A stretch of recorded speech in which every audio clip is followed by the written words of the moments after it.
কল্পনা করুন, আপনি একটি ছোট, বদ্ধ ঘরে শুয়ে আছেন। আপনার চোখে পুরু গগলস পরান্ন, যা দিয়ে সামান্যতম আলো ভেতরে প্রবেশ করতে পারে না। আপনার কানে একটি হেডফোন, যেখান থেকে একটানা হিস শব্দ ছাড়া আর কিছুই শোনা যাচ্ছে না। আপনার দুই হাত কার্ডবোর্ডের লম্বা টিউবের ভেতর আটকানো, যাতে আপনি কিছুই স্পর্শ করতে না পারেন। আপনাকে বলা হয়েছে, শুধু এই বিছানায় শুয়ে থাকার জন্য আপনাকে প্রতিদিন বিশাল অঙ্কের টাকা দেওয়া হবে। আপনার কোনো অসুখ নেই, আপনার শরীরে কোনো আঘাত করা হচ্ছে না, কিন্তু ঠিক ৪৮ ঘন্টা পর আপনি এমন কিছু দেখতে শুরু করবেন যা আপনার রক্ত হিম করে দেবে। আপনার বুকের ওপর দিয়ে হেঁটে যাবে সারি সারি ক্ষুদ্রাকৃতির মানুষ। আপনি শুনতে পাবেন মৃত আত্মাদের ফিসফিসানি, এবং আপনার নিজের অস্তিত্ব আপনার কাছে অচেনা হয়ে যাবে। আপনি নিজের নাম ভুলে যাবেন। কোনো প্রেতাত্মা বা জাদুটোনা নয়, এটি মানব ইতিহাসের সবচেয়ে অন্ধকার এবং ভয়ঙ্কর এক মনস্তাত্ত্বিক সত্য, যা ১৯৫৪ সালে ম্যাকগিল ইউনিভার্সিটির ল্যাবরেটরিতে ঘটেছিল। দ্বিতীয় বিশ্বযুদ্ধ এবং কোরিয়ান যুদ্ধের পর পুরো বিশ্ব তখন স্নায়ুযুদ্ধের আতঙ্কে কাঁপছে। গুজব ছড়িয়ে পড়েছিল যে কমিউনিস্টরা এমন এক গোপন মগজ ধোলাইয়ের কৌশল আবিষ্কার করেছে, যার মাধ্যমে যে কোনো মানুষের স্বাধীন চিন্তাশক্তি চিরতরে কেড়ে নেওয়া যায়। এই রহস্য উন্মোচনের জন্য পশ্চিমা গোয়েন্দা সংস্থাগুলো মরিয়া হয়ে ওঠে। ঠিক এই সময়ে কানাডার ম্যাকগিল ইউনিভার্সিটির একজন অত্যন্ত মেধাবী মনোবিজ্ঞানী ডক্টর ডোনাল্ড হেব একটি অভিনব পরীক্ষার প্রস্তাব দেন। তিনি দেখতে চেয়েছিলেন, একটি সুস্থ এবং স্বাভাবিক মানুষের মস্তিষ্ককে যদি বাইরের পৃথিবী থেকে সম্পূর্ণ বিচ্ছিন্ন করে দেওয়া হয়, তবে ঠিক কী ঘটবে? যদি মানুষের পঞ্চ ইন্দ্রিয় দেখা, শোনা, স্পর্শ করা, গন্ধ নেওয়া এবং স্বাদ নেওয়া সব কিছু বন্ধ করে দেওয়া হয়, তাহলে মস্তিষ্ক কিভাবে প্রতিক্রিয়া জানাবে? পরীক্ষার নাম দেওয়া হয়েছিল সেন্সরি ডিপ্রাইভেশন বা ইন্দ্রিয় বঞ্চনা। ডক্টর হেব তার বিশ্ববিদ্যালয়ের ছাত্রদের এই পরীক্ষায় অংশ নেওয়ার জন্য আহ্বান জানান। শর্ত ছিল খুব সোজা।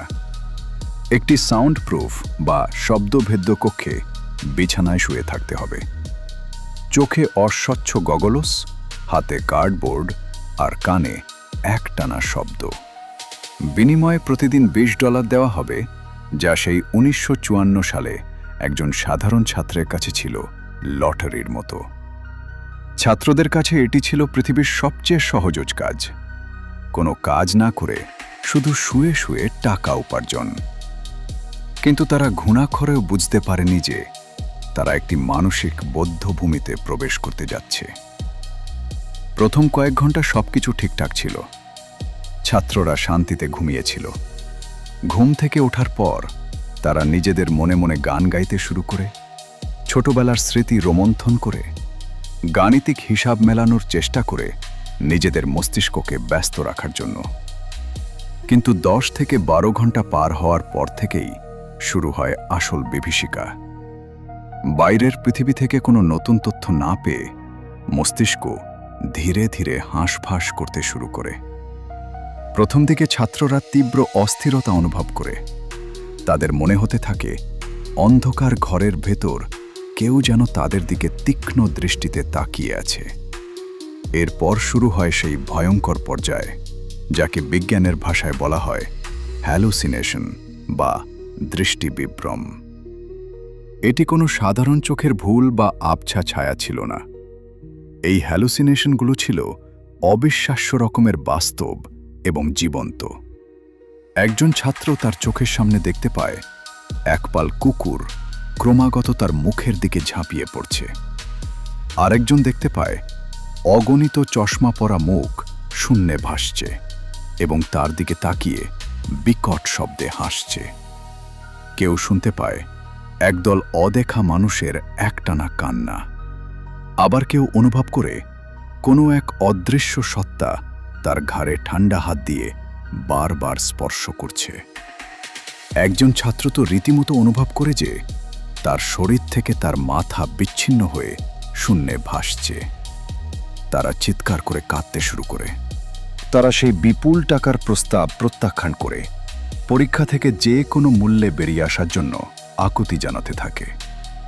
মাত্র কয়েকদিনের মধ্যেই এই সুস্থ মেধাবী ছাত্রদের মস্তিষ্কের কার্যক্ষমতা একজন শিশুর চেয়েও নিচে নেমে যায়।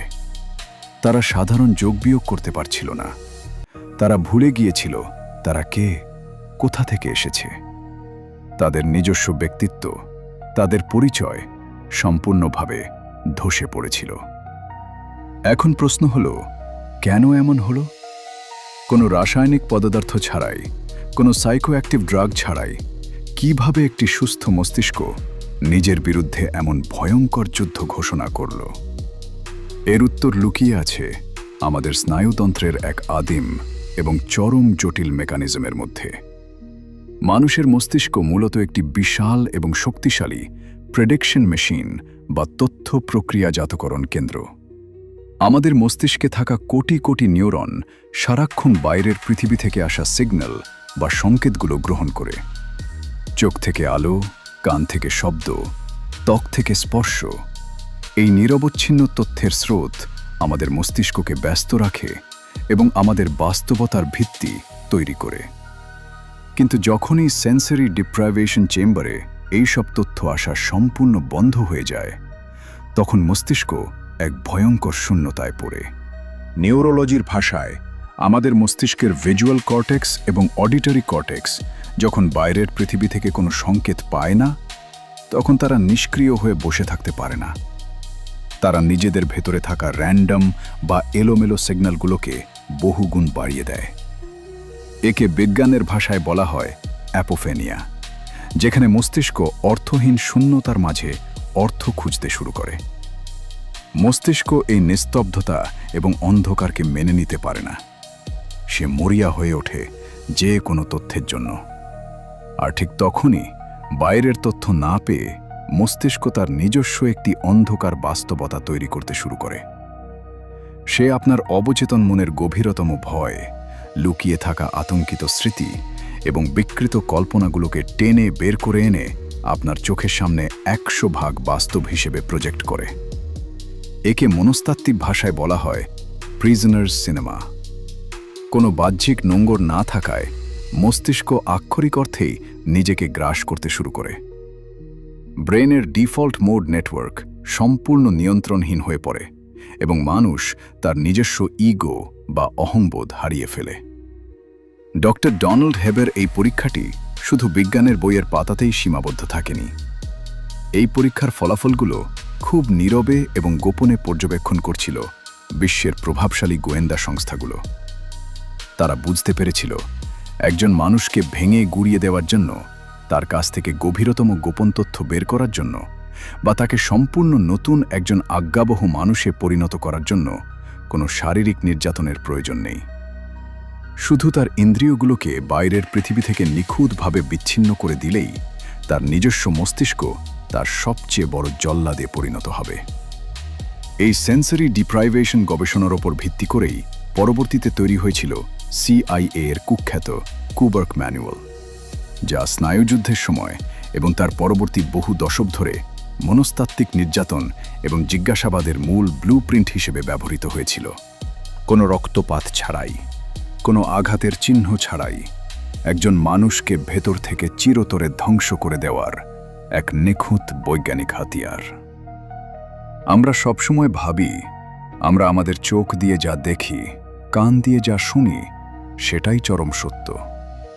কিন্তু বাস্তবে আপনার চারপাশের এই সুন্দর পৃথিবীটা কেবল আপনার মস্তিষ্কের তৈরি করা কোটি কোটি বৈদ্যুতিক তরঙ্গের একটি ইলিউশন বা অনুবাদ মাত্র।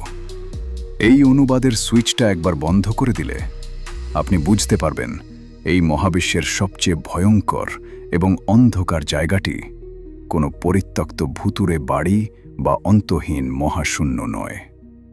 সবচেয়ে ভয়ঙ্কর জায়গাটি হল আপনার নিজের মাথার ভেতরের নিস্তব্ধ প্রকোষ্ঠ, যেখানে আপনি সম্পূর্ণ একা।